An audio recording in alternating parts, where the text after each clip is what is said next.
For prospective parents out there, the fear of passing on a genetic disease can lead to a painful dilemma. But there are tests that you can undergo before you even conceive to learn if your baby's at risk. And now some are pushing to make these standard practice. Who wants pizza? Me. The Golds appear to be the typical American family, but look a little closer. Should Mommy talk about her day? 5-year-old Eden cannot walk or even talk. You want yogurt? She has a progressive neurological disorder called mucolipidosis type 4, or ML4. It's a rare genetic disorder that's more common among Ashkenazi Jews, people of Eastern and Central European Jewish descent. I have 2 games for you. Eden's development stopped at 18 months. Doctors say she'll be blind by age 12, and she won't live beyond early adulthood. Go! There is no treatment or cure, but ML4 is preventable. So how did this happen? The Golds knew that 1 in 4 Ashkenazi Jews are carriers for genetic diseases like ML4, Canavans, or Tay-Sachs. Oh, you know you made it. Which is why they were screened before they got married. Or so they thought. My doctor screened me for 2 diseases, and Caroline's doctor screened her for those same 2 diseases, plus 6 others. But neither of us was screened for mucolipidosis type 4. And that's the disease that we both carry and that we gave to our daughter. Book? No? When both parents are carriers for a disease, they have a 25% chance of passing it on to their child. Yay! But the problem is, there is no standardized screening.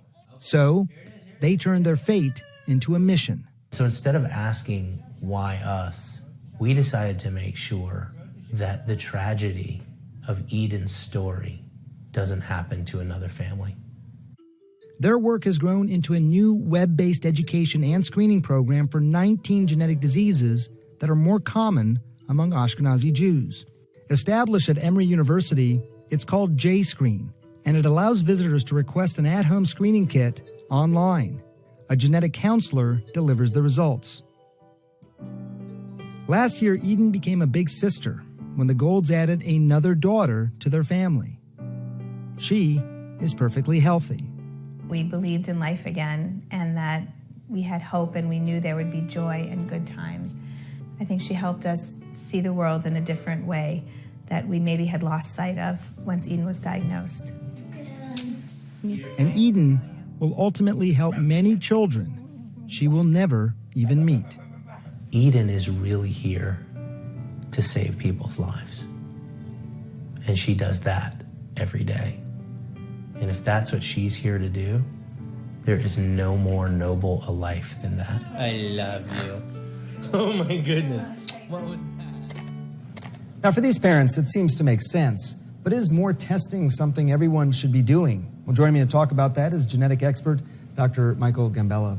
Thanks for joining us. You know, I think most people, when they think of genetic testing, they think after the baby is born, they get that heel prick. I've had 3 daughters, I've seen this, and they're testing for about 30 different diseases. But what we're talking about here is actually before they ever get pregnant, right? Correct. And they should be getting tested for certain diseases at that point, you're saying?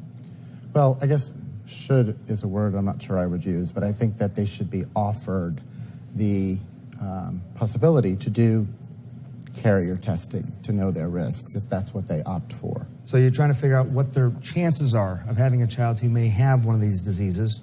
How reliable are these tests? The tests are quite reliable, usually greater than 98% reliable. So if somebody has the test and they get the results back and it shows that they both carry a gene for this, what do you say to the parents?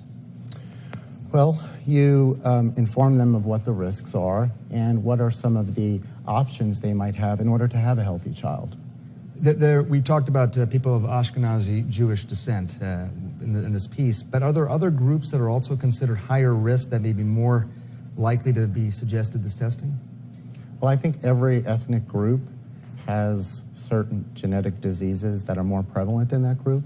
So I think every group should consider being informed about what they are at high risk for. There's some that are probably higher risk, and I guess that would come out in a conversation with a genetic counselor. Absolutely. If the couple comes back, they both carry the gene, and they say, I want to increase my chances of having a healthy baby. What can they do? there are a lot of options, and they can certainly discuss that with maternal fetal medicine specialists. Some of the options are they can use a sperm donor, they can use an egg donor, they could do in vitro fertilization with something called preimplantation diagnosis, where we actually find out if the embryo is affected. They could adopt. So there are a lot of options open to people. All right, doctor, thank you so much for joining us. Welcome. Good information. Appreciate it.